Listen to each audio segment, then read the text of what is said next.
You're listening to NGSC Sports Radio. Hear us live on ngscsports.com, where you can get awesome analysis for all things sport. Or check out our podcasts on iHeartRadio, Spreaker, iTunes, TuneIn, and much more. For our latest videos, head to NGSC Sports YouTube channel. Follow us on Twitter at NGSC Sports and like us on Facebook. NGSC Sports. We never stop.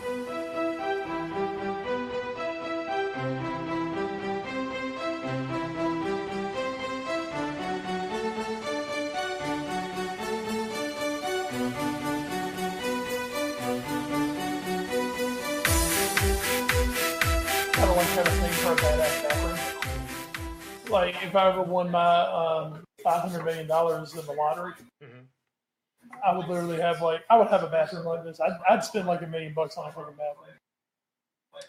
I believe that. It'd be so freaking sick. I believe that. I'm all about showers and toilets and all that fun stuff. Everyone needs a good shit out. It's just sweet. They have God, it's like everything's controlled by buttons, and they can actually preset. So one person had a shower that they have it on a timer, and they have it's the water's pre-mixed before it ever comes out of the faucet, and it pre-mixes to a set temperature. And it's say if you get up at 7 o'clock every morning and you get up and go take a shower, it's the shower starts at 7 o'clock, when your alarm's going off. Oh my. Yeah. That's a $500,000 bathroom. That's sweet.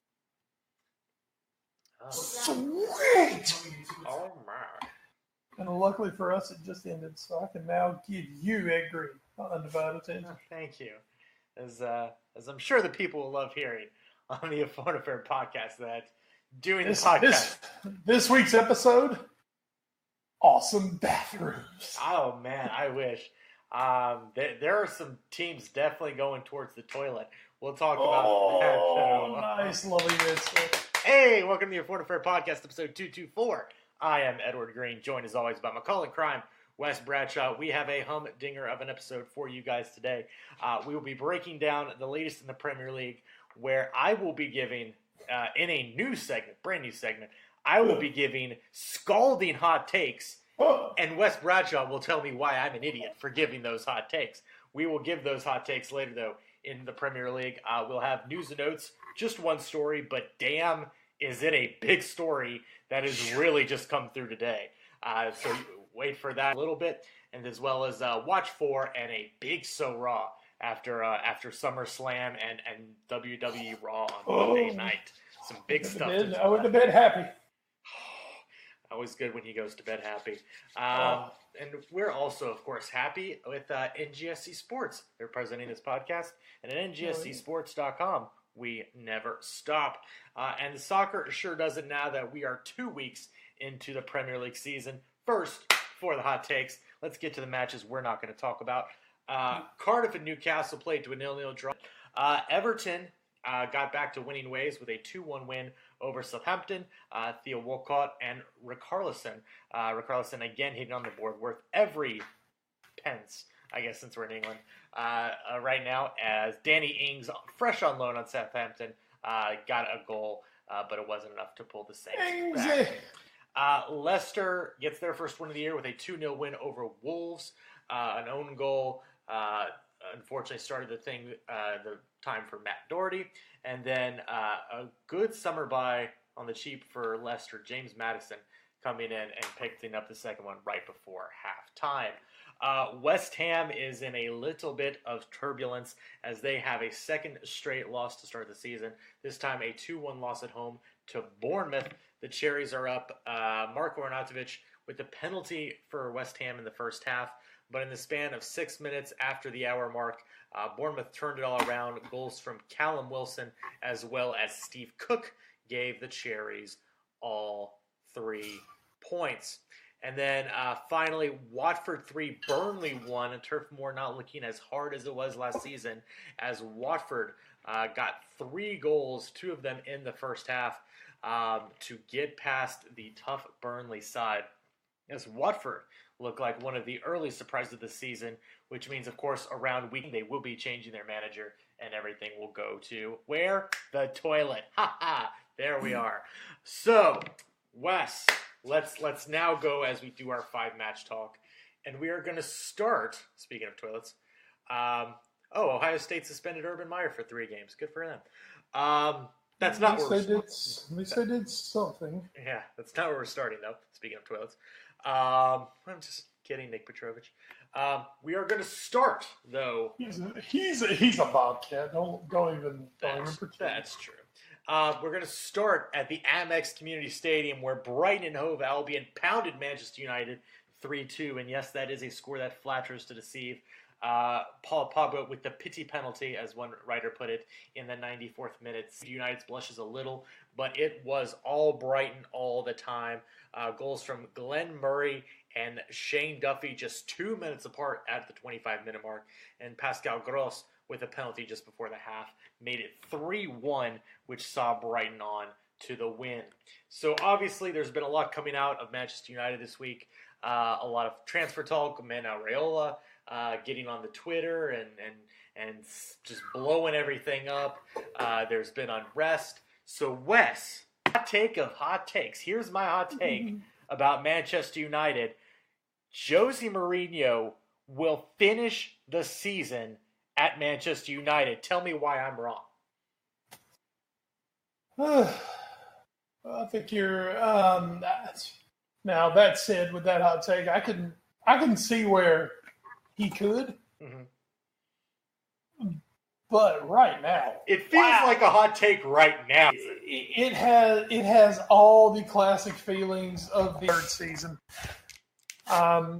You've got unrest in the locker room. You've got Mourinho just publicly throwing a hissy fit about everything. And what's funny this time is, the last time we had the unnamed rat. Yes. We had the unnamed source. Well, this time we know exactly who it's coming from because Paul Pogba has no problem telling you exactly what he thinks. What? It's been funny because the last few weeks, it's like Pogba and Mourinho have completely – it's like Mourinho's come out with something and then Pogba's just been like, nope, blow it up, turn it around. Yeah. In week one, it was over him and the penalty and them getting the win, but we did not do well, da da da da da da. And then Papa saying, "Oh no, I thought we did great." Yeah, and this week it's Mourinho saying, well, you can put this loss on me. This is my fault. And then Papa coming out and saying, "No, it was our fault. We had bad attitudes. We weren't ready to play. We weren't ready to do what we did." So, 2 weeks, two different trains of thought, and it's just, I can't see this getting any better. Mm-hmm. They're playing depressing football. Somehow De Gea has become an extremely ordinary goalkeeper. Yeah. But the last 14 shots De Gea's faced, he's given up 10 goals. He looks really bad on those first 2 goals too. And he just doesn't. He just doesn't look good. Who knows? He could be anything. Maybe he's a little disappointed that he didn't get the chance to go to Madrid. Mm-hmm. And now he kind of knows it's gonna, that might never happen now. Right. Wickertswa going. I don't know, but he looked really pedestrian at the World Cup of Spain. He's looking really pedestrian this year for United. He's a guy who's been so important for them over the last few years. He's been their player of the year. We've talked about it. He's kind of been the difference in them going to Europa or going to the Champions League. And with him not playing well, suddenly we're seeing all the cracks in that defense, which in Mourinho's defense, he said, I need better defenders. Eric Bailly is not good. God, I had an argument with a guy about 2 weeks ago who was saying that he was world class. Ooh. I was like, do you understand what world class means? It doesn't mean he's the best defender at Manchester United. Yeah. You're talking about the entire world. So Mourinho might have had a point. The problem is, Mourinho's the one who bought all these guys. Mm-hmm. So, what's he bitching about? I mean, he bought these guys to start with. So, you kind of have to lie in the bed you make sometimes. But yeah, as for Josie not making it through the season, this is getting more and more public. Mino Raiola is completely off the hook at this time. Yeah. He's dividing opinion. He's getting people fired up, blood boiling. I've always kind of said that I think if it came down to keeping Pogba or Mourinho, that United would pick Pogba. And I still believe that. They have a lead. Well, I know that said, I don't think there's any chance whatsoever that they sell now. Mm-hmm. I mean, you can't replace them. There's your problem right. in the Premier League. You can't replace a player. But it's only going to start up. They're not going to sell them in January, but that's all you're going to hear for a month in January. Mm-hmm. You're going to hear about it. It's not going to happen. But I think if Mourinho and Pogba can't come to some sort of a compromise soon, mm-hmm. I mean, here's the thing. It's kind of sad that it's come to this. Pogba holds most of the cards in this relationship. Yeah. I mean, you look at it, the guy's got 2 goals in 2 matches, albeit both from the penalty spot. Mm-hmm. But still, and he's still Pogba. And here's the thing, man, nowadays, once again, there are only a couple of clubs in the world where the manager is bigger than the players. Mm-hmm. Unfortunately for Mourinho, they're within about a 30-mile radius of him. Other side of town, one's down the road, City and Liverpool. I really can't think of any other club in the world where the manager is bigger than the players right now. Mm-hmm. Where the manager would have that kind of say to be like, nope, get him out of here. Superstar player, get him out of here. I can't really think of anywhere else in the world that can do that. Juventus, Ronaldo runs the show. Or Ronaldo would run the show. If it came down between Ronaldo and Allegri, mm-hmm. it would be Ronaldo. Chelsea, isn't. We know how Chelsea managers go. With Arsenal right now, I don't think he holds that kind of power.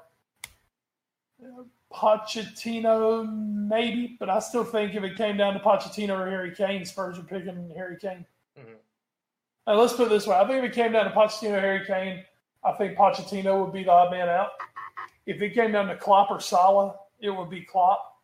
If it came down to Pep and De Bruyne, it would be Pep. Yeah. If it comes down to Mourinho and Pogba, I think it's going to be Pogba.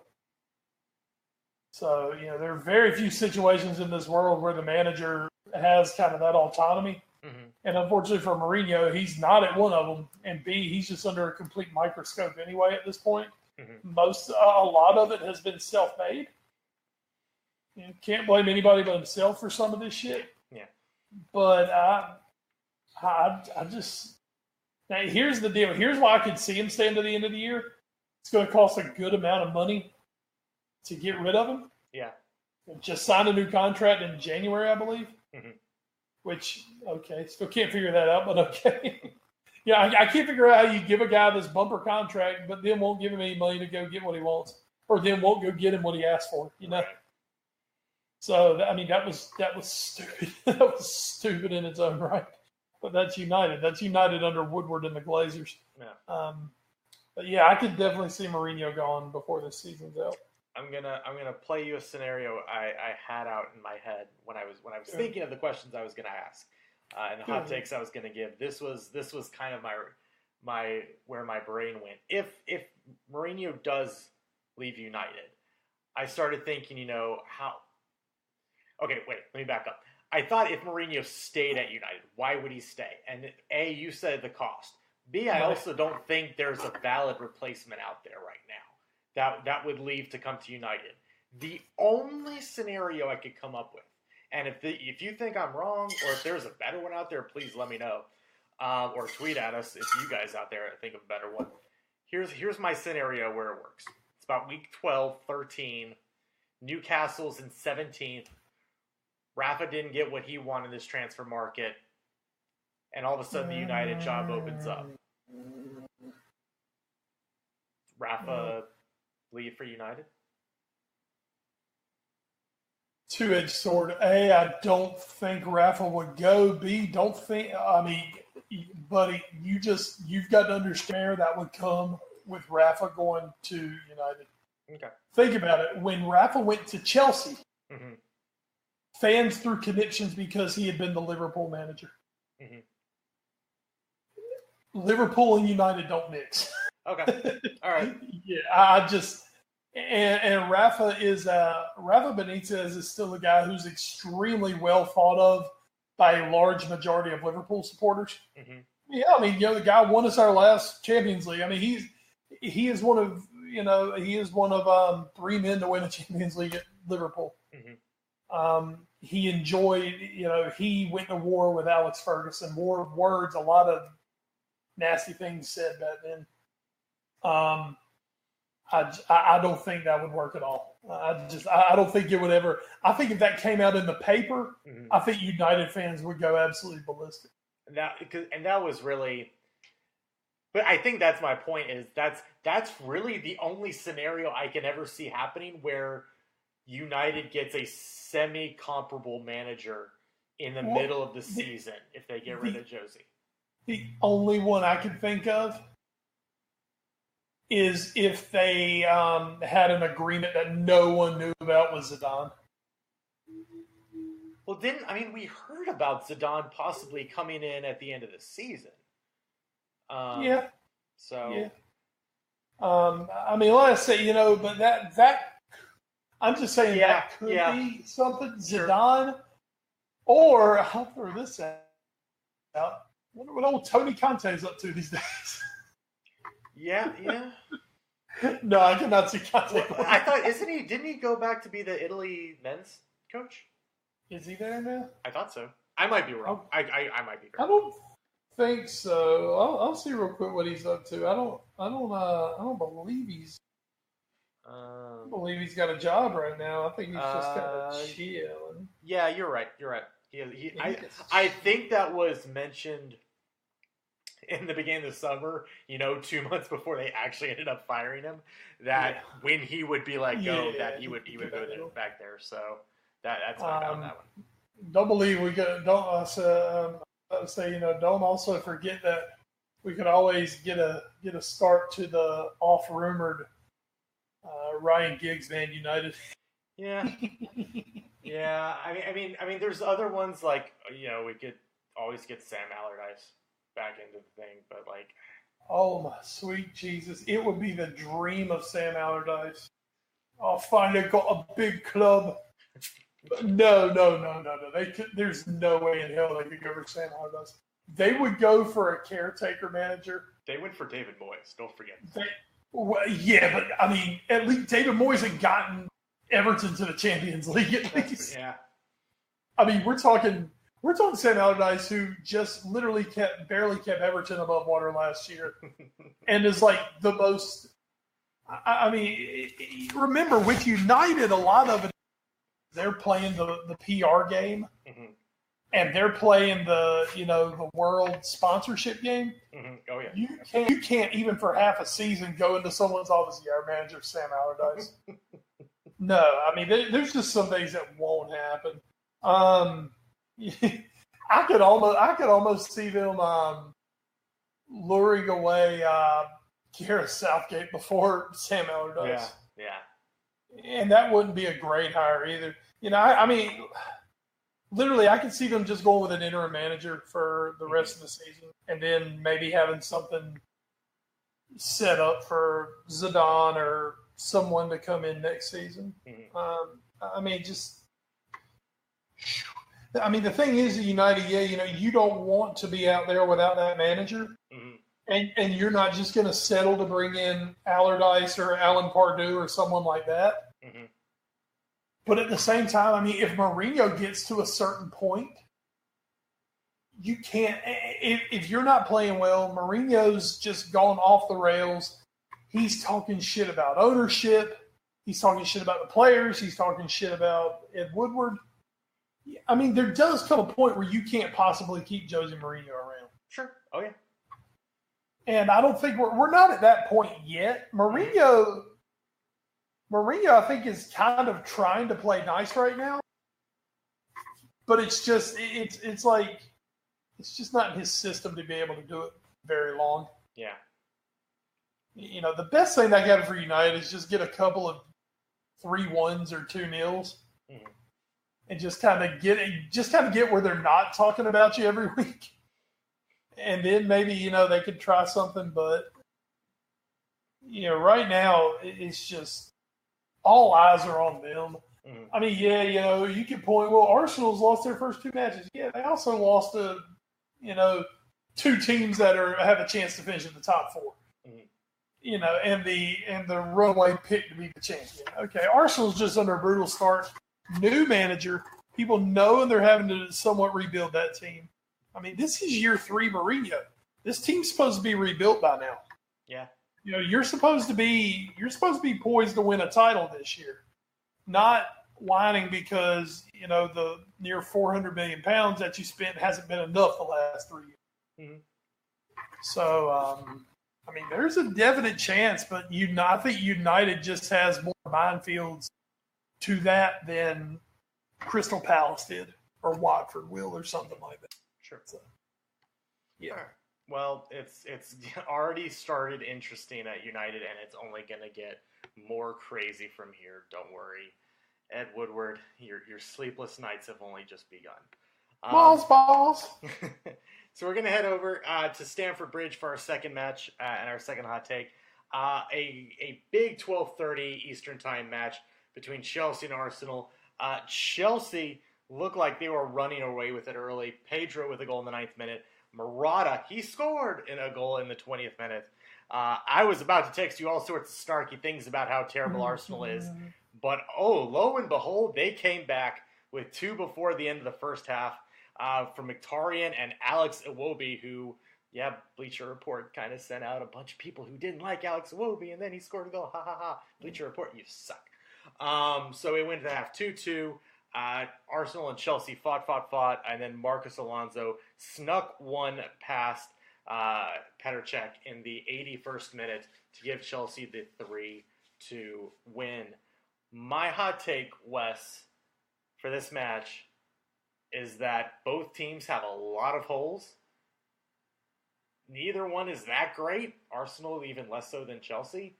And neither one's going to finish in the top 4. How am I wrong? If United can just get themselves calmed down like we were talking about, they'll finish in the top 4. Okay. My preseason prediction for them finishing 6th was completely based on Mourinho burning it down this season. If they can solidify, they'll be a top finisher, and your top 4 will be Liverpool, City, United, or Tottenham, somewhere in that. Pick your group out of however you want to, and what. I'm gonna tell you, Chelsea have been somewhat impressive through 2 matches. But I say that as in they've been impressive, but you can definitely tell they have issues. They've just been able to come out and they played 2 at this point pretty shit teams. Yeah. Sorry, Arsenal. It's just where you are right now. Arsenal, once again, anyone who doesn't think that this whole Arsenal deal is a progress, you don't understand what you're looking at. This is not a team that's set up to win this year. I very maybe positively picked them to finish 4th this year.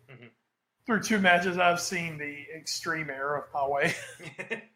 I mean, they're bad. I mean, they're bad. And the thing is, they can turn some things around, but Unai Emery's got to figure out his best 11. And he's got to figure out who needs to be playing. You need to start at the back, start at goal. Who needs to be your goalie? Who needs to be your center backs? Who is it? Koscielny. How long is Koscielny out for? At least another couple of months. Let me check on that real. Okay, you check on that. I'll keep yakking my mouth. Koscielny's not going to be back for a while. You're kind of stuck with this whole Mustafi Papadopoulos. Yes, Whatever. I'm calling him Papadopoulos. Socrates. There you go. You're stuck with this Mustafi Socrates central defensive pairing, which is just, it's terrible. I mean, it's terrible. Arsenal have talented players. As Craig Burley called Mesut Ozil, I want to make sure I get this right before I say it. Well, anyway, we'll get on that in just a minute. You've got this front line that they're not quite doing what they're supposed to be doing. Aubameyang isn't really firing yet. Mkhitaryan, who the hell knows? You know, he's one of those, I think he's come and just his run with Jose Mourinho might have completely ruined him. Yeah. And that's sad. Okay, here we go, just so I have it. Craig Burley referred to Mesut Ozil as a 300,000 pound a week nightmare that Unai Emery has inherited. As you loyal listeners know, I've been preaching this gospel about Mesut Ozil for about 3 years now. Yes. And you know, you've got this team. The way Unai Emery wants his team to look more like City and Liverpool. Maybe not to ratchet it up quite as much as Liverpool, but to play more like City, where they pressure, they play the high line. And, you know, when you lose the ball, you're trying to win the ball back. Well, the problem is his two wingers are Mkhitaryan and Mesut Ozil, who have never found a ball that either, especially Ozil, ever decided was worth trying to win back. But the reason you play them is because you are paying them an immense amount of money, especially Mesut Ozil. You're paying these guys an insane amount of money. You can't justify from your investment the fact that they're not playing. Sure.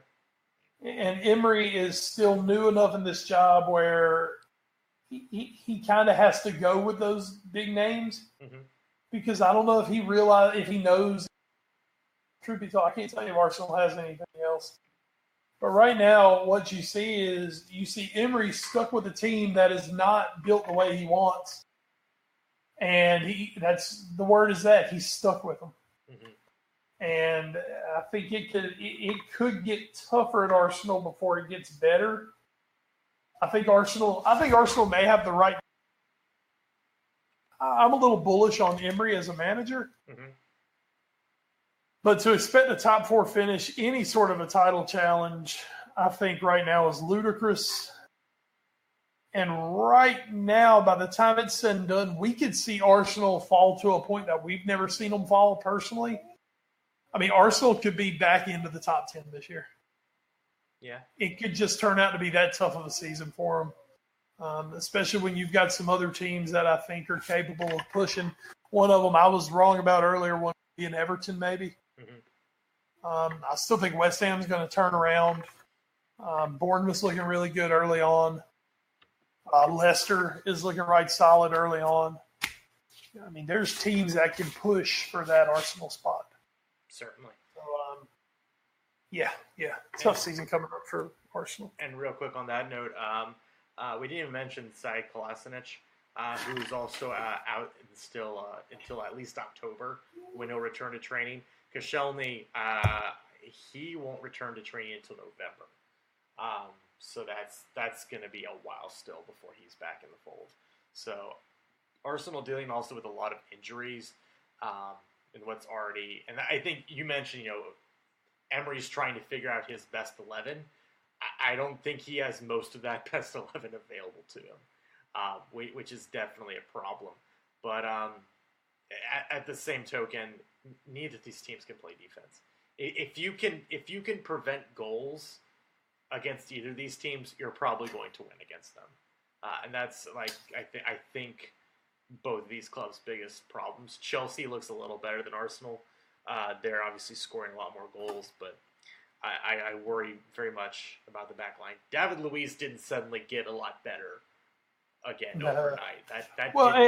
And two, when you look at the two teams Chelsea have played, once again, taking into account, yes, the name is Arsenal, but they gave up 2 goals and probably should have given up a few more. And that's against an Arsenal team that can't figure out shit right now. Just wait till they play Liverpool or a Tottenham or a City, or maybe even a United that's got some things figured out. Wait till they play those teams, and it could be ugly for Chelsea. Wait till they play a Leicester City, somebody like that, or Everton, or maybe even West Ham down the line, or Bournemouth or someone like that, and start to show the cracks at Chelsea at the moment. Certainly. Well, a team that showed a very small crack but quickly patched it up with a couple goals is Tottenham Hotspur. They beat Fulham 3-1 on the weekend at Wembley. Lucas Moura opened his Premier League account with a goal in the 43rd minute. And then after the first half, though, Fulham came out much the brighter. Alexander Mitrovic headed in a goal that was put on a platter to him by Tottenham Wanty Ryan Sessegnon, showing the kind of touch that made so many Premier League teams want him in the offseason. That made it 1-1, but Kieran Trippier, 20 minutes later, put a free kick that made it look like it was World Cup 2018 all over again. And then 3 minutes later, the angels sang, the choirs voiced out the call from the heavens. I don't even know how to get this religious edict down to you. As the world came to an end. It was the rapture, Wes Bradshaw. That's what it was. The 4 horsemen of the apocalypse or something. I don't know. But Harry Kane... was he death, pestilence, or famine? Oh, no, he's war. He's proper hard. War! Bring me my war pig! Oh, Harry Kane has scored a goal in August. Just a few minutes later, Eric Lamela fed him a perfect ball into the box. Harry Kane had to do a little 1-2 step and then put it in for Tottenham's third and his first ever goal in August. So Tottenham 2 straight wins, taking care of Fulham from comfortable fashion from then on. Wes, my hot take is this. Now that he has scored in August, Harry Kane is officially the best goal scorer in the Premier League. How am I wrong? No, I'm going to have to go back to all the great English pundits. I think the mark of his power was the fact that he could have these 20-plus goal seasons without scoring in August. Mm-hmm. Now that he's scored in August, then I think he's lost his luster. He's probably lost his powers. Get ready for a 4-goal season. Get ready for him to be the next Christian Benteke.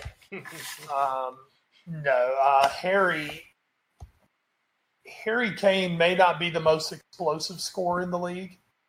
I think that title might belong to Mo Salah. But when it comes to just being a consistent number 9, 20 to 25 goals in a season, Harry Kane is the most consistent scorer in the Premier League. You could say he's the best scorer in the Premier League. I got zero issue saying that. Harry Kane knows how to get on the ball. He knows where to find himself. He's great with finding space. He's great with finding places that he knows that those great passers on his team, especially someone like Christian Eriksen, he knows where to get so they can find him and give him a chance to score goals. So Harry Kane, I'm not predicting. What would this be, the post-grad year slump? Yes. No sophomore, no junior, no senior slump. This will be his post-grad slump. So we'll see if it finally occurs. Now that he's out in the working world. One day he's going to be 35 years old, and it's just going to be slowing down, and he's going to score 11 goals that season. And Harry Redknapp, in between taking sucks of auction, I told you he was a flash in the pan. Yeah. Someone will eventually get around to that when he's like 35 years old and is like Spurs' third choice at that point because, he's a 35-year-old striker. Something was, I told you he was only a 15-year flash in the pan. Hardly to the level of the Prem. I think, and you mentioned this, and you talked about Mo Salah being maybe the most explosive striker, and I think I'd agree with that. I do think a lot of people, though, undervalue how good Harry Kane actually is at scoring goals. Because I feel like a lot of it has to do with the amount he scores. Because with the amount he scores, we know he does the tap-ins. We know he takes the penalties. And those are there. And obviously, we'd also say with the tap-ins, there is something to be said. Doing it that many times, you kind of have to have an idea of being in the right place at the right time. Kind of like how, back in the day, Dennis Rodman was such a great rebounder because he knew where to be. Well, they call it, he's a fox in the box. Yeah. But I also think Harry Kane has made some very good athletic plays to score goals. There's his first game at home against Chelsea when he scored 2 wonderful goals on the solo efforts almost. There was the one against Southampton where he ran through about 3 people trying to hack him down before he broke through on goal by himself. There was the goal against Arsenal, and the second time he played them at home, they show all the time, when he's wearing the face mask and he curls one in from just inside the box and then rips it off. Harry Kane has scored a lot of very good-looking goals. The thing, I think some people undervalue, and that's the reason I bring up volume, and not to take anything away from this other person, but a guy like Xherdan Shaqiri, who has not scored a ton of goals, but every time he does, it seems like it's a wonder goal. And so you think, oh, that guy's an amazing goal scorer. That guy's amazing. He's fantastic. But he doesn't score that many, but it's because all you remember is that every goal he scores is tremendous. It's on Match of the Week, and you see it 100 times. And then if, let's say if Harry Kane scores 5 goals in a month, and one of them is fantastic from outside the box, and 4 are tap-ins from 6 yards out, what do people remember? Oh, well, he's a poacher. That's all he does. That's all he does. And I think a lot of people have just been conditioned because of how many goals he scored that's all he is. And I think that does him a disservice to how technically gifted he actually is with the ball on his feet and able to make. And look, the goal this weekend, it wasn't super hard. It wasn't super glamorous, but it wasn't a tap-in. It wasn't easy. So, and because it was in August, it had every chance of going wide or going bad somehow else. So I do think Harry Kane is still just a little undervalued for how good he is and the ways he can score. That's my little rant on Harry Kane. I would agree with you that Salah is probably a little more explosive and is, at this point, the most explosive in the Premier League. I think Aguero has fallen off enough where he wouldn't be the top one anymore. But I think Harry Kane is right there behind him. I think Harry Kane can really create chances for himself that a lot of people won't give him that credit for. Well, now also we have to see what Salah does this season, because once again, Mo Salah's done it for a season in the Premier League. Harry is in his post-grad year, so we'll see. Yes. Can I tell you why I think that Harry Kane is underrated and undervalued by especially the English media? Go for it. He's English. Yeah, there's that too. He's English, which that means that he's not Belgian like Lukaku. He's not Chilean like Alexis Sanchez. He's not he's not French like Lacazette or Ghanaian or wherever the hell Bubby Hank's from. He's not Brazilian like Jesus and Bobby Firmino. He's he's not Argentinian like Kun Aguero. He's British. And it's kind of the same thing, when Jamie Vardy had his season of scoring his goal. First there was amazement, and then it was, he's not that British. He's English. He's not that good. The English especially, and of course, 98% of the football coverage that we actually get in this country comes from English, British outlets. Even ESPN FC is full of guys from the British Isles. They're Scottish, they're English, they're Irish, and that's the voice we get. And that voice just has this underlying tone that, well, we know our guys aren't as good as guys from all over the world. Mm-hmm. The last English player to win the Ballon d'Or was, I believe, Michael Owen. And then, even then, he was getting started at home because, Liverpool didn't win. Everything they do, they have to find a hole in something. When Lampard and Gerrard always were up high in the Ballon d'Or voting, well, they can't play together. Yeah. The fuck does that have to do with the price of tea in China? And I kind of think Harry Kane suffers from that a bit because the English are always ready to eat their own. Mm-hmm. I mean, look at the World Cup where he won the Golden Boot, and still they complained about Harry Kane at the World Cup. Yeah. Well, he had 2 in this game, and he scored these penalties. It's just, oh my God! Can you say anything? It's almost like everything from the English media is a backhanded compliment for Harry Kane. Yeah. It's like, oh yeah, he scored these goals. I mean, they were tap-ins, but yeah, he scored them. Yeah, I mean, he scored, a penalty. But yeah, he scored a goal. Good for him. It's like, I think the English media, they kind of want to hype him up because, he is the English striker. Mm-hmm. But at the same time, their natural intuition to, English, not as good. Not as glamorous. Kind of holds it down. I think, Men in Blazers have joked before, but his name was Harry Canino. Oh my God, this guy's amazing. He's the best striker in the world. Harry Canino from Argentina. He would be the best striker in the world, or right up there. It would be Lewandowski and then Canino. Mm-hmm. But since it's Harry Kane, and since it's Harry Kane, he can't possibly be that good. So I think that too comes down to something that shapes a lot of opinions. Mm-hmm. Harry Kane's fantastic, man. He's perfect for that Tottenham system. I think you can plug him in a lot of places in the world to play. I mean, there's a reason Real Madrid. Yeah.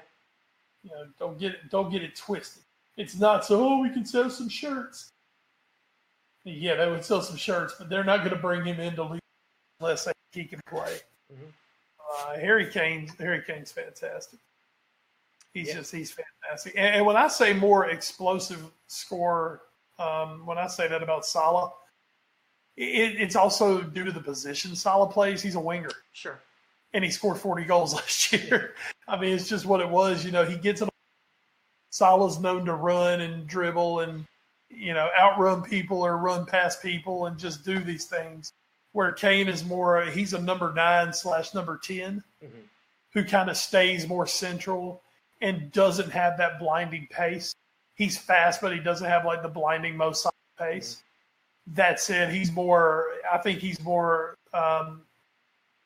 more accomplished around the goal and also more patient and he's a better finisher than Salah. Mm-hmm. Salah really had an amazing season a year ago. And Salah has improved his finishing, but Salah's not a pure number 9 like Harry Kane.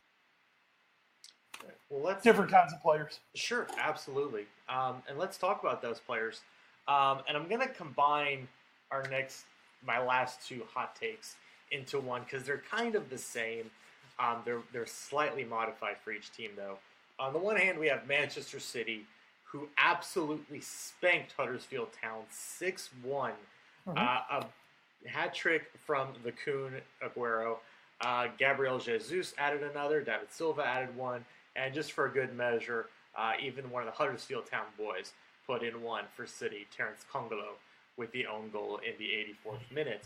So City gets their 6-1 win over Huddersfield. On Monday Night Football, Liverpool somewhat struggled to a 2-0 victory at Crystal Palace. A very game Crystal Palace team, though.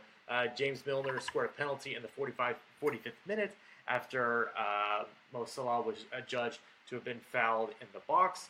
And then Sadio Mane hit the equivalent of an empty netter in the 93rd minute on a breakaway after Crystal Palace had a one last chance to try and equalize. So Wes, this is my hot take, and it's for both teams. It's about failure. For Liverpool, if Liverpool don't win a trophy this year, this team is a failure. For Man City, if this City team doesn't win the Champions League this year, in a year that Barcelona looks a little down, Real Madrid looks a little down, Juventus is going to have to incorporate Ronaldo. If City doesn't win the Champions League this year, this team is a failure. How am I wrong? I truly think you're wrong on both accounts. Well, good. That's the point of the segment.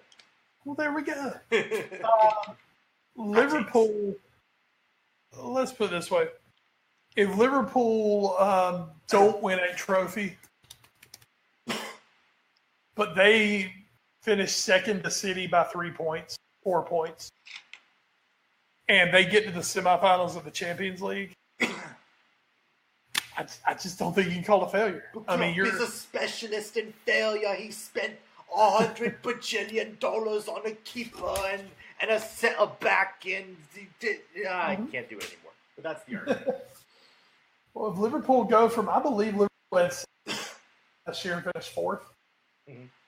I mean, if Liverpool improved to 88 points, but still can't get past City, who are probably going to score in the 90s. I mean, how is that effective? It's unfortunate. I know your pain. I remember 2 years ago Tottenham was in this exact position with Chelsea. Exactly. Yeah. I mean, it's just, City are farther along in their as a squad. And I'll tell you this too. You take a look real quick at City's start to the season. You can say, well, they played Arsenal week 1. I'll give you the slow clap on that. Yeah. They don't play another team that, was predicted to be in the top 6 until October 7th. October will finally tell us something about City. They'll play Liverpool to start the month, Burnley in the middle of the month, and Tottenham to end the month. But, I mean, look at what they've got coming up. They've got which, I mean, we've got some higher hopes, but I don't expect Wolves to take off City. Yeah. You look in September, I mean, this is the bottom of the table. Newcastle, Fulham, Cardiff, Brighton, and Hove.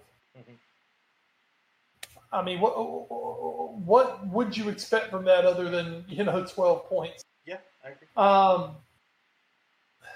And for Liverpool, and then I'll say the same thing about City when I disagree with your hot there. When you start talking Champions League, brother, it is matchups. Sure. And what the crazy hell goes on the times. I mean, look at City a year ago. I'm still going to tell you City weren't the best team in the world last year. Unfortunately, matchup. They got the one team in the world that knew how to hit last year. And they got them over 2 legs, and they got their ass beat because Liverpool out City. But the thing is, it's totally matchups because it's 2 legs. Yeah, City were so built last year for the marathon that was the Premier League that they weren't ready for Liverpool over 2 legs. The thing is, if Liverpool ends up on the other side, maybe they never play Liverpool, and maybe they go and they beat Real Madrid 3-1. But and that's the same thing I say about Liverpool is when you start talking about Champions League, it comes down to the matchups. It comes down to, I mean, look at Liverpool's run last year. Until Real Madrid, they were able to avoid Munich, PSGs of the world. They didn't have to go to the European cauldrons. They played some good teams. Porto, obviously City, Roma. I mean, those are good opponents. And obviously, I just talked well about City. But if City can avoid Liverpool in the Champions League, then I mean, there's no reason City can't make a deep run. And you know what? If City get to the final and lose 2-2 and lose on penalty kicks, I mean, what the hell are you going to say about City? I mean, how much shit can you talk about that team if they go lose 2 on penalty kicks to Barcelona? Mm-hmm. I mean, you can't call them a failure. I feel the same way with Liverpool. I think with Liverpool, I an improvement from last year. Yes, I think Liverpool can make a run at the Premier League title. Yes, I think if the cards fall their way, and I'll say this about anybody in the Champions League, if the cards fall their way, they can make a run and win the Champions League.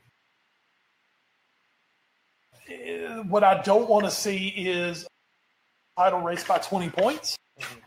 I don't want to see regression. And I don't want to see us go out like the round of 16. But, in the quarterfinals, we went to the finals last year. I mean, say it's the quarterfinals and we end up with, just say Barcelona, because, everybody talks Barcelona. And we end up with Barcelona and we lose to them on a controversial penalty in the last 2 minutes. Mm-hmm. How can you call Liverpool a failure? How can you call City a failure when, especially in tournament football, there are too many variables that can take place? Mm-hmm. And over the season of the Premier League, there are too many variables that could take place. I still think Liverpool could do with another couple of signings to continue to strengthen that team. So, I mean, they're not a perfect squad. There's no perfect squad in this world. We know that. Mm-hmm. So I just think it's hard to call those top teams failures if they don't win the absolute biggest trophy in world football. But people will. Oh, absolutely people will. Absolutely. Drive Time Radio is going to do it. Like, there's going to be, as soon as Liverpool drop 2 points, Wes, Facebook posts are going to be made. 5 o'clock. He's got to go. Mamba Baba Shaba in India is gonna be calling for his head. You know that. The African contingent is by far the greatest contingent of Premier League fans. But I mean, it's just, and that's the thing. I mean, as soon as Liverpool draw a match with Burnley, mm-hmm. They haven't learned their lesson. Same thing as always. Oh my goodness, they can't break down anybody. As soon as City lose a match or lose to Liverpool on October 7th, they're not invincible. They're not as good as they were. Oh my God, they lost at Anfield. Guess what? They did it twice last year. Yeah. But that's just how it is, man. And these top teams, Liverpool want to make a run. City, if they want to make a run the Champions League, I mean, the only thing they can do is you've got to block out mm-hmm. all those outside sources. Everyone's saying that you're messing up or you're not doing this right or you're the greatest team ever. It's got to be blotted out. City did a really good job of blocking it out last season. Hell, Real Madrid did a magnificent job of blocking it out on their run to the Champions League, where everybody was saying, are they done? Are they going to fire Zidane? It was Ronaldo lost it. And they just chilled and they played football. Mm-hmm. And things came out for them the way it did. So Liverpool and City are both going to go through some sort of a crisis this year. Mm-hmm. It's just going to be, who can get over it and continue to play football. My only question is, and this is much more towards City than it would be towards Liverpool. Mm-hmm. Isn't there a ring of truth to it, though? Like, I know I'm being over the top in what I say as a failure, but we've said it before. Pep was brought in for City to win the Champions League at a certain point, and it doesn't necessarily have to be this season per se, but at some point, you can keep winning the Premier League, you can keep winning a domestic trophy here and there. At some point, for I think this to be considered a plus 100 emoji success, I think City has to win the Champions League. And again, if they don't win it this year, it's not a failure. If Pep never wins it with City, his time wasn't a failure. But I do think that would be a mark against him if he never wins the Champions League with them. Well, true, because, I mean, you look back at his 3 years at Bayern Munich. Yeah.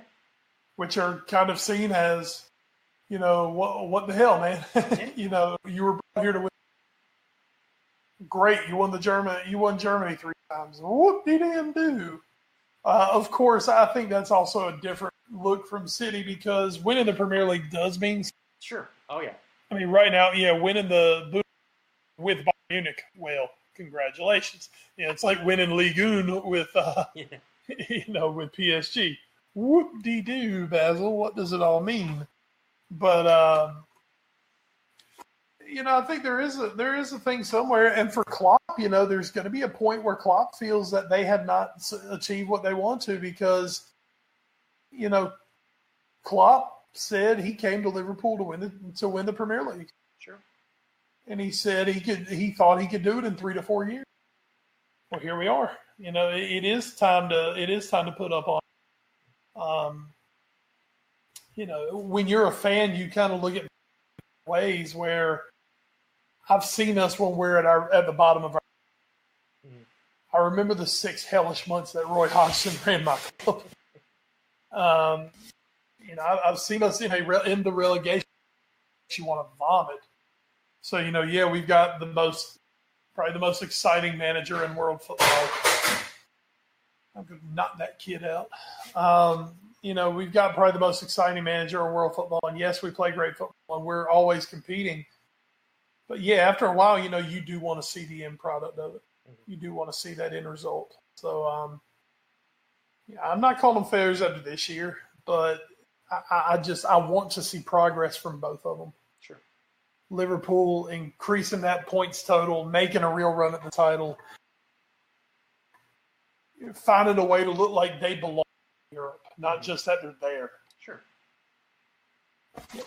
I think that's reasonable to ask. What is also reasonable to ask is for the upcoming schedule of matches for this coming up weekend, where I'm sure there will be absolutely nothing that happens to generate more hot takes. At 7:30 a.m., City's back at it as they head to Wolverhampton to take on Wolves.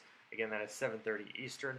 At 10 a.m., you get a choice of Arsenal, West Ham, and oh boy, that is a reckoning of a match. Two teams who had pretty decent hopes coming into the season find themselves at 2 losses apiece.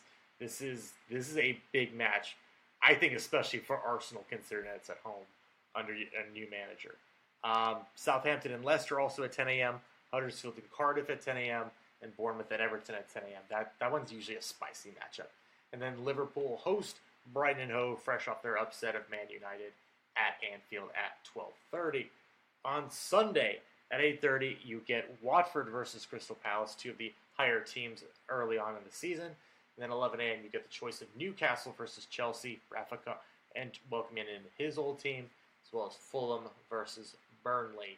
And then finally, on Monday Night Football on NBC Sports, 3 o'clock Eastern, Manchester United looks to push away the clouds as Mauricio Pochettino and Tottenham Hotspur head to Old Trafford. And just real quick, look at the table as we stand through 2 weeks. City and Liverpool are right there at the top, only separated by 1 goal in the goal differential. Chelsea and Watford right behind them, along with Tottenham at Bournemouth. All those teams are perfect at 6 points. At the bottom of your heart, the relegation zone, Arsenal right now just outside of it based on goal differential. Inside of it is Fulham, West Ham, and Huddersfield. Those are the 4 teams that have yet to get a point this season. So that is talk of the Premier League. Let's hit to news and notes in West. This is a story first came across last week, and I sent it to you. And then you sent me the update today. And oh boy, what an update that is. First, the original story. This coming from Rory Marson over at Bleacher Report. La Liga is going to play matches in the United States after a 15-year deal is agreed. There was no timeline. Some people said it might even start this year. Some people said next year. Where a official La Liga match would be played in the United States. And a lot of people kind of pointed out the Hard Rock Stadium in Miami could be a place they did it. This was all brought on by Relevant Sports or whatever. Same people that hosted the International Champions Cup these past 4 summers in the United States. They are the ones putting this on. And this was a huge story. You know, the Premier League's been talking about it for ages, and it seems like a very sore subject over there that to bring, you know, an official English game here, either as a home team losing a game or a 39th game, which some people have been saying. But La Liga looks to have figured it out. However, apparently, when this deal was being worked out, nobody asked the players for their opinion. Because it comes out today, this coming from Marcos Fernandez over at AS, that all the La Liga captains, as well as a couple other players, and some clubs have said no to playing in the United States. This includes Sergio Ramos, as well as Sergio Busquets from Real Madrid and Barcelona, respectively, as well as Juan Fran and Koke from Atletico Madrid, and the rest of the captains from the other 17 clubs in La Liga. There's been talk of the players striking if things aren't taken care of. Nobody seems to really want to take this game. No, it seems like it's only going to be one game. It's not even like everybody plays for it. It's just one game of two teams. But everybody seems completely opposed to this. So, Wes, I have to think, I feel like the answer is just money, because it always is. Obviously. But, like, how does this get resolved and this deal worked out and then announced, apparently with no player approval? And the players have an association. Like, just like we have in America with Major League Baseball, the MLBPA. There's a Players Association in England. And the Spanish Players Association very unhappy with this. So I guess, again, I think the answer is just money, and La Liga wants that money. But because I can't think of another reason that this would happen without really the players' consent behind it. Well, like you said, everything is monetarily based. It's not so much that, you know, the X amount of dollars they would receive for going and playing this game. Mm-hmm. It is more the X amount of dollars they feel the exposure of the game in the United States would bring. Exposure. And, you know, La Liga in the last few years, especially this year, though, they're starting to look more toward that pushing out and expanding their brand. And a lot of that's coming because of, obviously, the explosion of the Premier League in the last decade, especially. Mm-hmm. You know, yes, Spain can sit there and say, well, you know, we have the three most teams in the two Madrids and Barcelona. Mm-hmm. But those teams are really finding that they, you know, even Barcelona and Madrid may not have the spending power going forward of a United or a City. Or, you know, even if Liverpool owners are willing to open up their pocket, you know, of a Liverpool, potentially Chelsea, if Roman wants to pay prices, you know what I mean? And then it's not only those top teams. When you start looking down the table, you know, Watford can pay a hell of a lot more money for her than Espanyol. Fulham was spending big bucks. Wolves spent big bucks. Yeah. And the thing is, they're going internationally and signing guys. Mm-hmm. You know, I mean, they're going and getting guys that, you know, maybe could have gone to, you know, Real Mallorca or Sociedad or, you know, Getafe or some of those places. Well, especially when Wolves is picking people out of Portugal. Yeah. Well, Portugal's its own bag of shit at the moment. But, you know, and you say that Portugal's kind of always been the breeding ground for Spain. Yeah, exactly. You know, you go to Sporting or Benfica or Porto, well, and then you take that next step. Then you go to Atletico, and then Real and Barcelona pluck you when they're ready. You know, that's kind of how it always seems to go. So they're looking for that. But the problem is I hate the idea. It's bad. I hate it. I hate it when the NFL does it. Mm-hmm. Not that I give two shits about the NFL, True. But I think it's borderline moronic that they play a game in London. Mm-hmm. And here's my reasoning. You're taking, you know, and yeah, I'm not looking money angle, I guess. I'm looking at it from a common sense fan angle. Somebody's losing a home match. Somebody's losing that home match revenue. Now, yeah, you can replace the revenue, but if I'm a season ticket holder, you're not. And don't forget, they're not going to send Getafe versus Mallorca over here. Mm-hmm. You're going to get. Now they've said they're not going to bring El Clasico over here, mm-hmm. but you're going to get some form of Barca, Real, or Atletico. Mm-hmm. I mean, because you're not selling that game on anything else other than one of those three teams, at least to start with. So one of those teams now, and let's just say, they do Real Madrid versus, I like saying, Getafe. Mm-hmm. And let's say they take the home match away from Getafe, right? Cool. So now Getafe is losing this home match. Which that sucks for them. They don't like that. But here's the other thing about it, is that now Real Madrid are having to get on a plane and go halfway across the world to play a match, and Barcelona's going to Espanyol. But Wes, there's so much traveling in the Champions League. These clubs should be used to it. Didn't you know? That's an argument I heard today. Well, and there is, you can say that, but at that, you go to 3 hours different. Yeah. You're talking about going to the United States. It's a different way that your biological clock goes. Mm-hmm. If you're Spain and you go east to Russia, okay, we sail.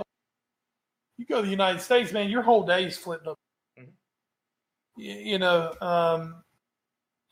And the fact that, and I mean, look, hey, we've seen baseball fans. I don't have such an issue maybe with a baseball team opening the season in Japan, mm-hmm. because just the way baseball's played, when they do that, you open your season and it's about getting a week off. Yeah. To recover and kind of get reacclimated. But we've also seen before where that has been the catalyst that has shot seasons to hell. So, and then the timing of it would be a big thing. Do you do it at the beginning of the season? Do you do it right smack dab in the middle of the season? Or do you do it at the end of the season when every point and suddenly, Barcelona,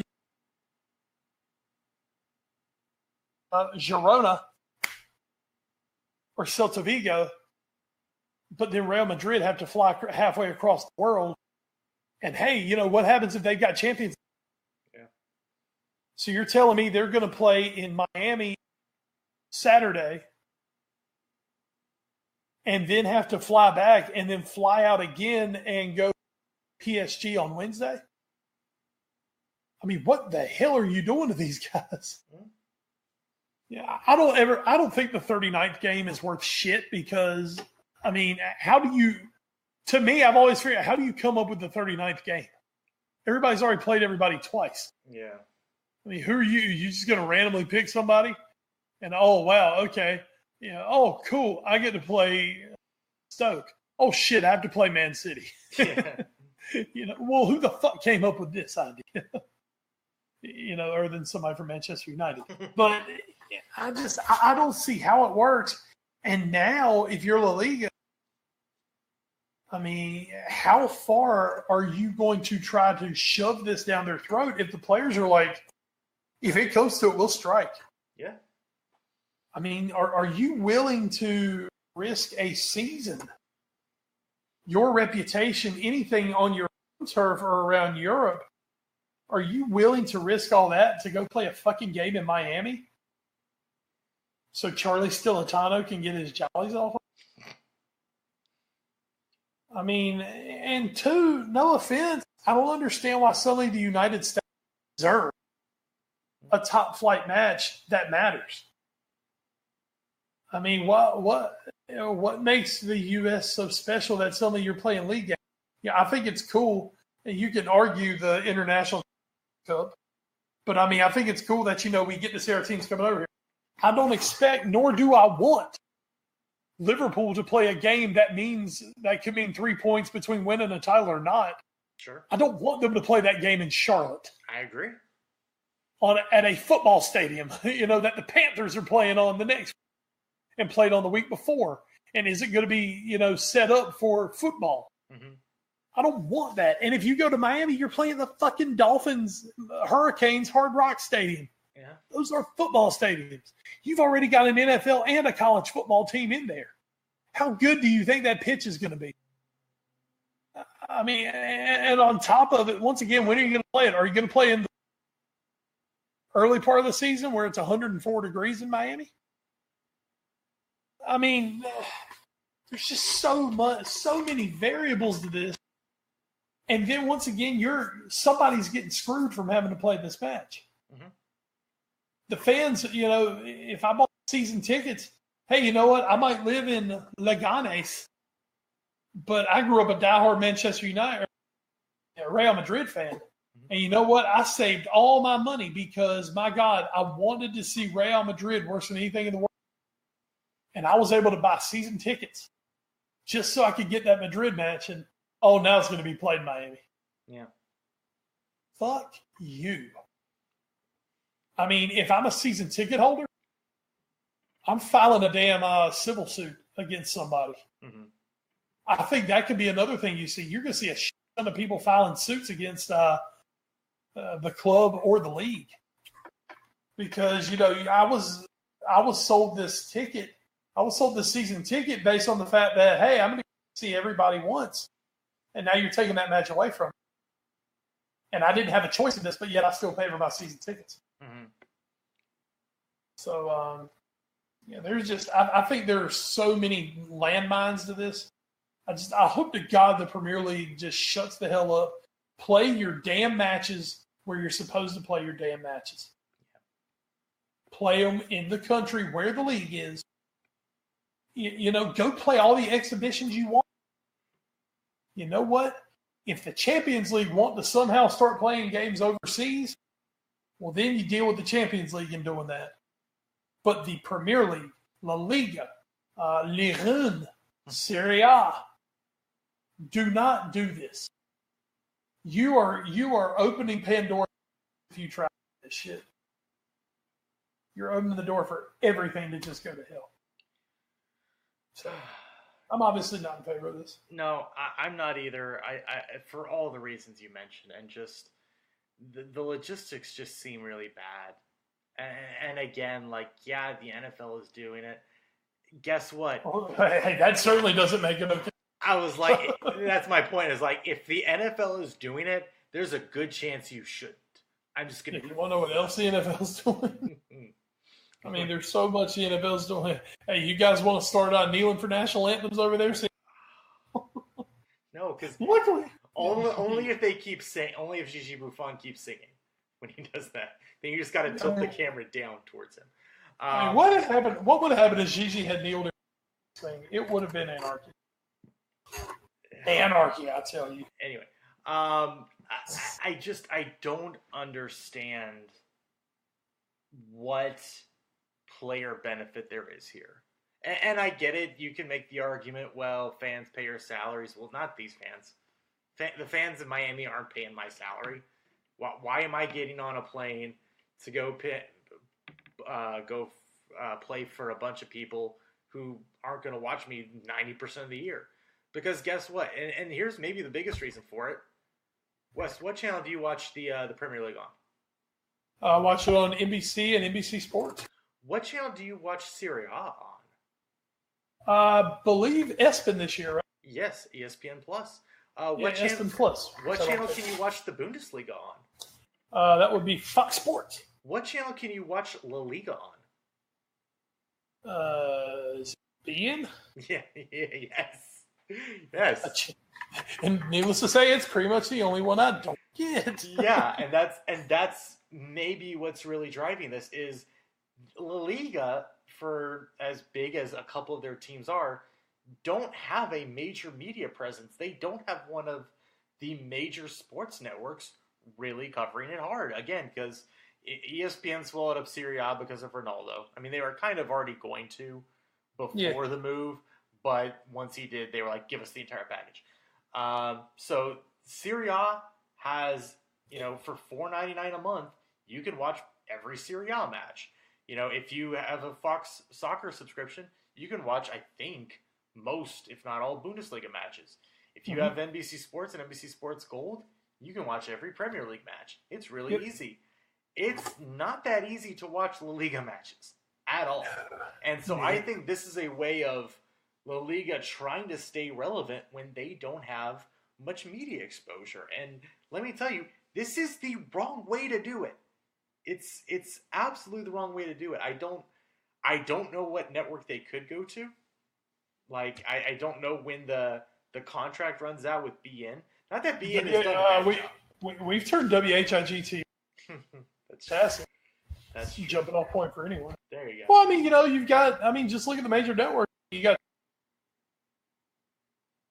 I mean, there are networks out there. It's just, you know, I think La Liga is kind of falling behind in the whole marketing.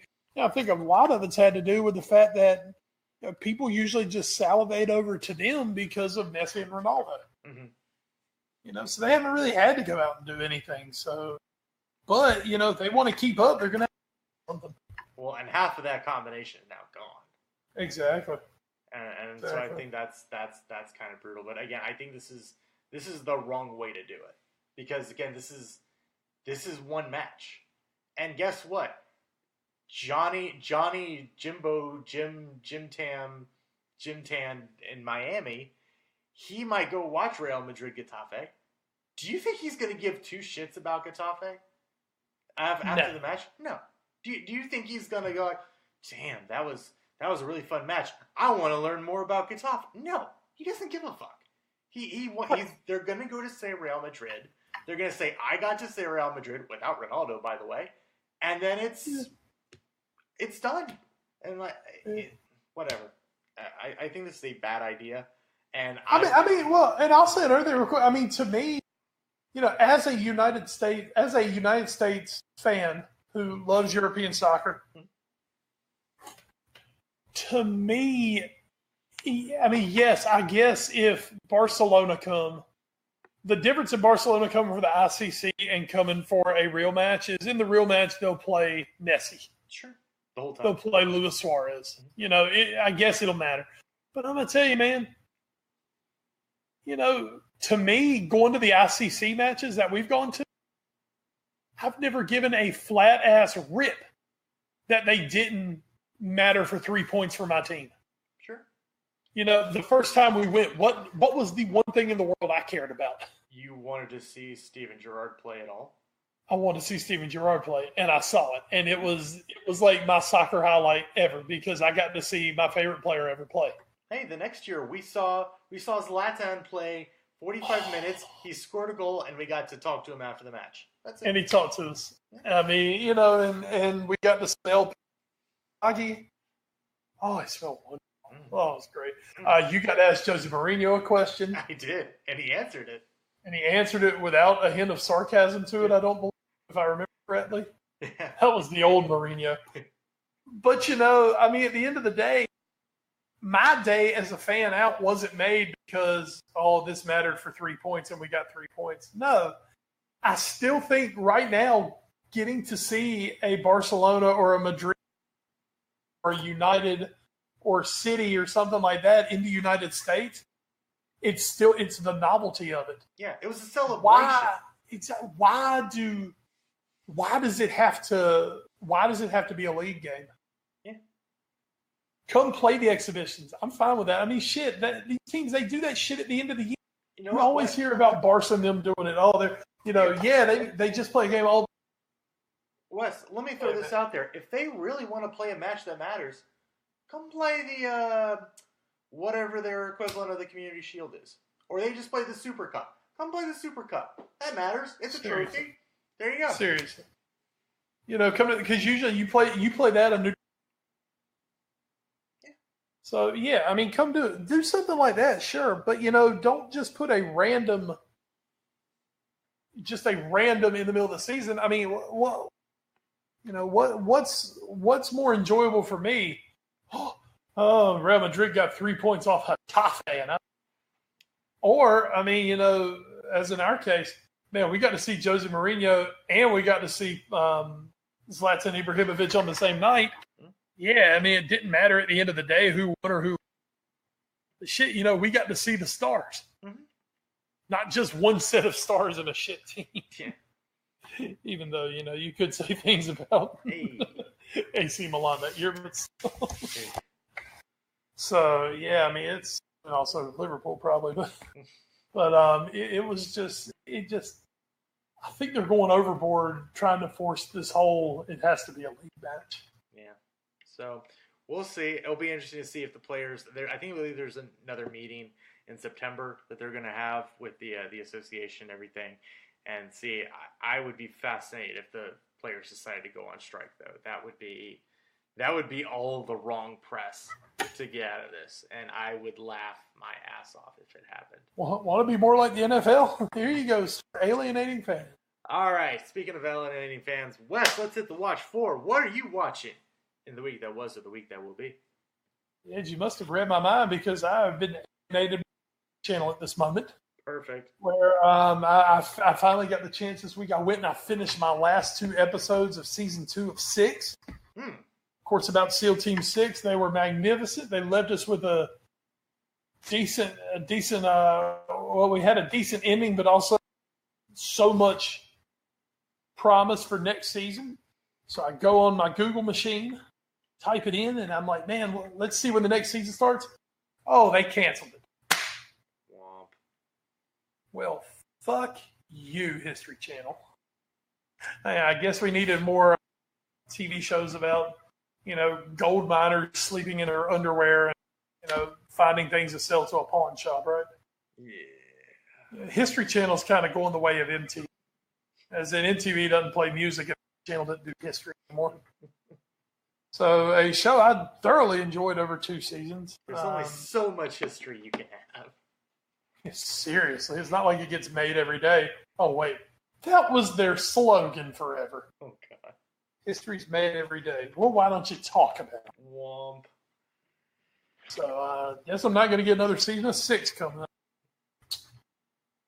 Anywho, and next week I know for it we're going to be we're going to be, I guess, previewing Premiere Week coming up. Yeah. So a lot of cool shows coming. I guess one more for this week, of course, as I was telling you in the pre-show, a show called Epic Bathrooms. Yes. I mean, when people are spending one person actually spent $1 million on her bathroom. I mean, it was insane in the membrane. But anyone who's spending 6 figures on a bathroom, I salute you because I am all about. I want the world's most badass shower. It's this dream of mine I have. So these people actually get to live the dream. So good for them. I love those little shows, Epic Bathrooms, most extreme swimming pools. I love that shit. It's so much fun. Just me. Let me check out. I feel like there was something I watched recently. Normally I've talked in the past about League of Legends and how I watched that. And actually, the North American League is about to start their playoffs this weekend with the quarterfinals. So go check that out. But a game that's like League of Legends, Dota 2 is also, they're having their big tournament called the International this weekend up in Vancouver, or this week, I should say, last couple weeks. Grand prize is, I believe, $12 million with a $25 million prize pool.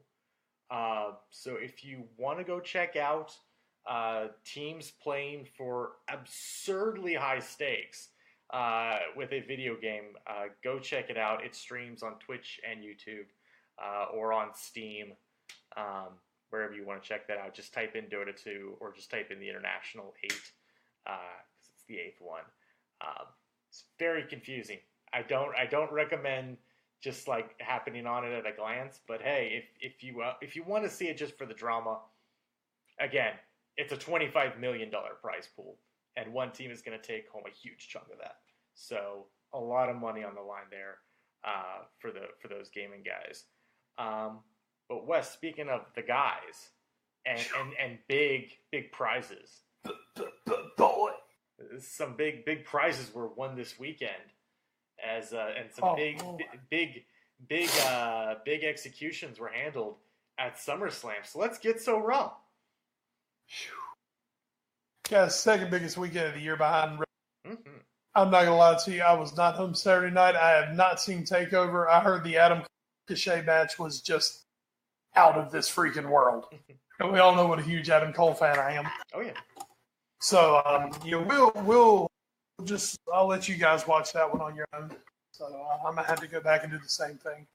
SummerSlam, Brooklyn, New York. I believe this is the third or fourth straight year they've done Brooklyn and made it to an entire Brooklyn weekend. Kicked off, we had a mixed tag team match to kick off the kickoff show. Cien Almas and Zelina Vega beating Rusev and Lana. Cruiserweight Cedric Alexander kept his title, beat Drew Gulak. The B team beat the Revival to keep hold of the Raw Tag Team Championships. And that was your pre-show. They beat the Revival, and that's a one that's going to keep going on. We saw on Raw. Starting off SummerSlam, they burned it down. Seth Rollins beat Dolph Ziggler to win back the Intercontinental Championship. This was one where everybody in their talked about it last week, thought that Dean Ambrose was going to turn heel. Oh no, my friend, they had other ideas for this. Actually ends up taking out Drew McIntyre, which helped distract just for a moment Dolph Ziggler, and Seth Rollins ends up winning. Great match to kick. So fun. They give it a B+. I give it an A-. I just love Seth Rollins. New tag team champions on SmackDown. The New Day beat brother. Yeah. Really good match. Really fun match. Well, and I take it back. They beat them by disqualification. Didn't actually win the tag titles. We'll talk about SmackDown in a minute. And the New Day looked like they were going to win at the Bludgeon Brothers. Pulled out their sledgehammers and decided to start working on Big E's midsection with it. That's why they call them the Bludgeon Brothers. There you go. They bludgeon. So we'll revisit that in just a couple moments. Money in the Bank briefcase match. Braun Strowman slaughtered Kevin Owens. I don't think that match took 2 minutes. It was an old-fashioned squash, which you kind of hate at the time because you love Kevin Owens, but at the same time, it tells part of the story. Owens going to be fine. We do have a new SmackDown Women's Champion, Charlotte Flair, winning the Triple Threat. And after it, the moment that happened, center buzzing as Becky Lynch, for the first time in WWE television, turns heel. She attacked her best friend Charlotte after the match, and then followed it up with a very rousing promo on SmackDown Tuesday night where she blamed the fans and basically did everything she could to go ahead and get some heat on her. Did a good job. So something we'll keep an eye on going forward. It looks like we're going to have a Becky-Charlotte feud coming up. In the WWE Championship match, Samoa Joe beat AJ Styles via disqualification. This one had gotten extremely personal. We talked about some last week. Joe had started talking directly in his promos to AJ Styles' wife, telling her how, her and her daughter weren't going to have a daddy to come home. It just got really personal, and during this match, it was very physical. It was a great match up until the ending. I thought it was on to potentially be a match of the year. It was very good. But at the end, Samoa Joe had gotten on the mic and started talking to AJ Styles' wife, who was there, and Styles flipped and started beating him with a chair. So that's how the match ended. And listen, it was such a good match. I thought it was really on its here. But, end of the day, it was still a really, really good match. And as we saw there and on SmackDown, that feud will be continuing. It shows no signs of calming down. It's going to be fun going forward. The Miz defeated Daniel Bryan. And this was a match that, we've been really waiting for about 3 years, ever since Bryan had gone on the SmackDown Live or SmackDown After Show. And he and The Miz had really gotten into it. and this was finally going to be our payoff. And it was a good match, and it ended when The Miz was over by the tailbeat, and his wife Maurice was in the crowd, and you could very slyly see her reach into her jacket and hand him a foreign object. Throwback to the 80s. We love a good foreign object. And he came in and hit Daniel Bryan in the turned out knuckles. And The Miz pinned him 1, 2, 3. That one also continued on SmackDown the other night. Very, very good promo from The Miz and a very good answer from Daniel Bryan. That one will keep going. Where are we at next? Finn Balor beat Baron Corbin, which looks like hopefully it's kind of ended that feud and we're kind of moving on to some different things now. Let's see what happened. United States Championship match, Nakamura beat Jeff Hardy. Raw women's match, Ronda Rousey wins her first WWE Championship as she beats Alexa Bliss. And what was it was a very dominant performance from Rousey. I've seen people, you made Alexa terrible. Well, look, you want this to look real. Alexa Bliss should not stand a chance against Ronda Rousey. This is true. And I mean, that's just the way it is. You know, they did everything they could to make this match go a while. Alexa was using a lot of stall techniques. Basically, she did exactly what a good bad guy is supposed to do. And that's what happened at the end of the day is Ronda Rousey got the win. Moment. They really played it up. That's a big. And finally, in the Universal Championship match. Now, this match carried repercussions into Monday night, so I'll kind of give you a little run of it. Roman Reigns versus Brock Lesnar. Of course, earlier in the night, as we know, Kevin Owens had lost to Braun Strowman, so Braun Strowman kept his Money in the Bank contract. As this match was about to end, Braun Strowman's music played, and he walked down to the ring carrying the briefcase. I think everybody was going crazy at that point thinking he was going to make a triple threat. Instead, he took the microphone and said, I'm just telling y'all straight up because I'm not going to run behind somebody and try to win you. He said straight up, whoever wins tonight, I'm cashing in on you. So just be ready for it. I'm going to stand right here and watch the match. So we have the match, and just like you'd expect from Reigns and Lesnar, it's brutal. Reigns actually got on top of Lesnar early in the match. A couple of spears, I was on the pitch, oh my God, they're going to squash Brock Lesnar. It ended up not going that way. The match did end up going.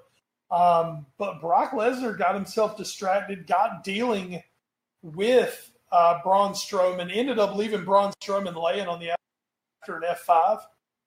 But then when he came back in, he got caught. Reigns hits the spear. Reigns beats Brock Lesnar for the WWE Champion. So kind of you could guess it, but it was still kind of stunning just to see it.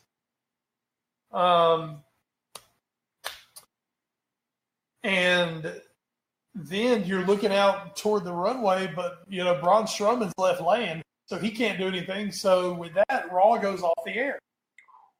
Or Raw goes off the air. SummerSlam goes off the air. So now we'll go into Monday night. Two big things that happened this week on the shows. I'll start with SmackDown because it was kind of the smaller of the two big things. New Day and the Bludgeon Brothers had a no disqualification rematch for the tag team titles. The New Day come out on top. Yay. So they are your 5-time tag team champions now. They've got the belts back. So everybody's excited to see that. Now on to Raw. We get a match made earlier in the night. Roman Reigns kind of comes out, cuts a promo, says, I'm not going to be like Brock Lesnar. I'm here to actually defend the title every now and then.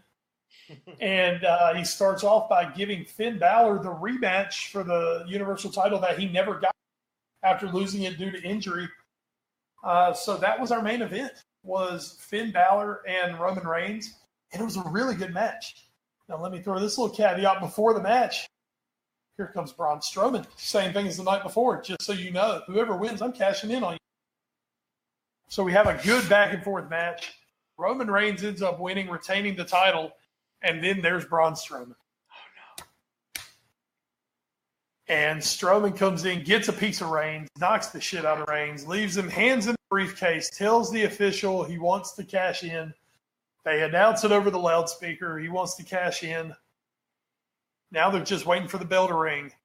And then before the bell rang, the words that Wes Bradshaw loves more in wrestling than any words in the world. Sierra Hotel India Echo Lima Delta. The Shield come out. The reunification once again. Shield. Ambrose and Rollins come out. We had seen them both early in the night. Ambrose actually defeated Dolph Ziggler in the match. And they were out in their regular ring gear. But then when they came out, Ed, they were back in the they were wearing the black pants, the black boots, the tack vests, the Shield shirts. The Shield is back. And the Hounds of Justice were out for blood as they surrounded the ring on Braun Strowman. And Braun Strowman ended up on the end of a Shield triple power bomb through the announcer table. It was a beautiful way to end Raw. I'm telling you, man, personally, and there are a lot of people out there, oh, they're just doing this to get Roman Reigns over. Well, you know what, motherfuckers? All I care about is getting to see the damn Shield. There you go. I don't really care if it's a Reigns, at this point. I enjoy seeing the Shield. I enjoy Rollins. I enjoy Ambrose. I enjoy Reigns. And you know what? When all three of them are together, damn it, I suddenly really like Roman Reigns a lot more. So you know what? Yeah, you got him over to me, but they brought the Shield back. There are 3 new Shield t-shirts that have been released. So that tells me that this is not just a one-night thing. It looks like they're going to run the Shield in the future. Of course, we had them running with the Shield, and Ambrose got injured. Hopefully this time everybody's going to stay healthy. We'll get a good run out of them. Whew.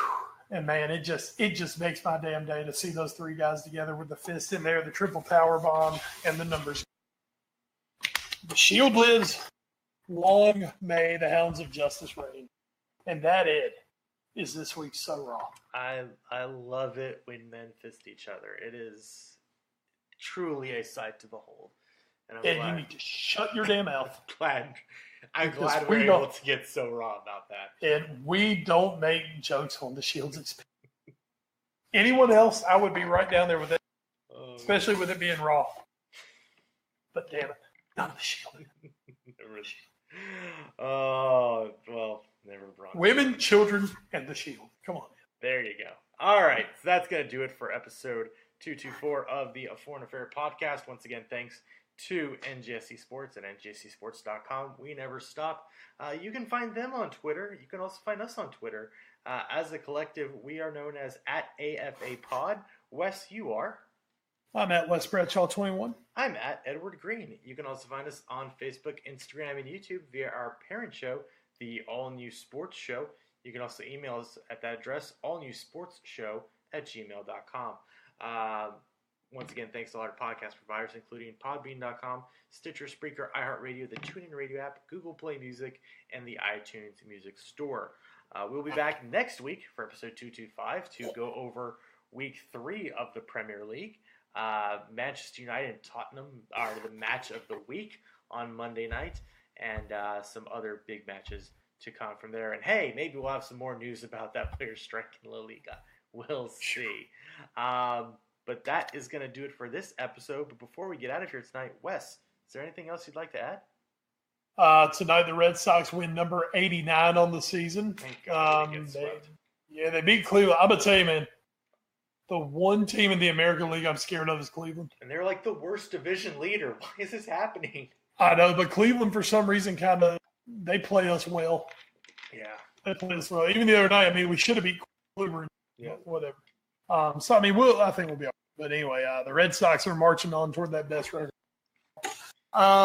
Week 2 of the high school football season is upon us. I will be at the Dog Pound this Friday night. Nash Central and Southern Nash, a nice former clash of Big East foes. Mm-hmm. Now, Nash Central a good 2A, Southern Nash a good 3A. So that's where I'll be Friday night. It reminds me I need to call Tony Dowdy and see the game with me. Thank you. We'll do that tomorrow.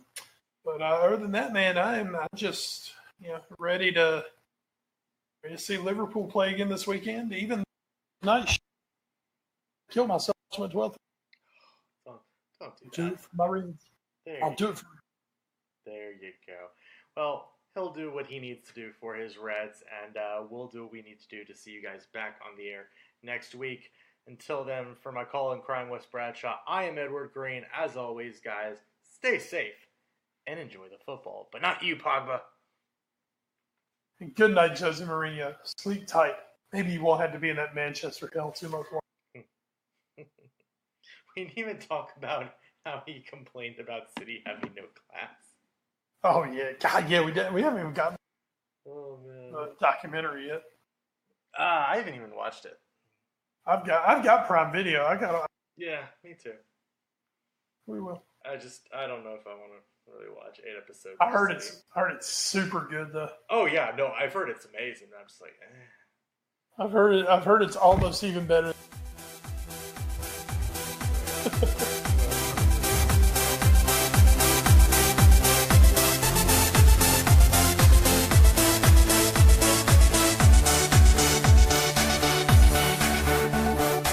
You're listening to NGSC Sports Radio. Hear us live on NGSCSports.com, where you can get awesome analysis for all things sport. Or check out our podcasts on iHeartRadio, Spreaker, iTunes, TuneIn, and much more. For our latest videos, head to NGSC Sports YouTube channel. Follow us on Twitter at NGSC Sports and like us on Facebook. NGSC Sports. We never stop.